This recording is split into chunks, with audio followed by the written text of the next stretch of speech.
different sources. For example, Sridhar Reddy sir has taught you one topic in trigonometry. For example, there was ambiguity.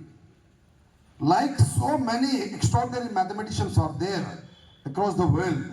If you get again one more class, just you go and search in Google.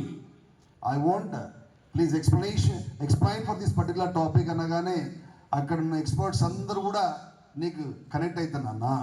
How does it possible with the help of language source only? I request you utilize that one. Please focus seriously. Make it grand success. Once again, I extend my warm congratulations to all my beloved boys and girls.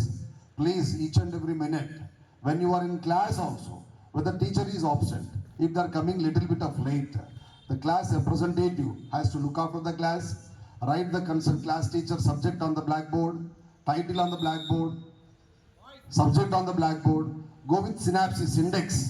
For example, Irsha sir is teaching grammar. You write that grammar, tenses. Go with the indexes, present, past, future. For example, sir is already completed present and past. Yeah, better to remind simple present, present continuous, present perfect. Then you stand on the important topic. A topic అయితే చెప్తా ఉన్నాడు ఈరోజు star మార్క్తో చెప్పండి. Sir కూడా తెలియనంత ఉత్సాహం అనిపిస్తూ ఉంటుందండి. తెలుగు టీచర్ చెప్తుంది పద్యం చక్కగా రాయాలా, అండర్లైన్ చేయాలా, చక్కగా ఇన్వర్టెడ్ కామర్స్ అప్లై చేయాలా, కవి పరిచయం రాయాలా, ఆ కవి ఏ శతాబ్దానికి సంబంధించిన వాడు రాసి పెట్టాలా. మేడంకి బ్యాక్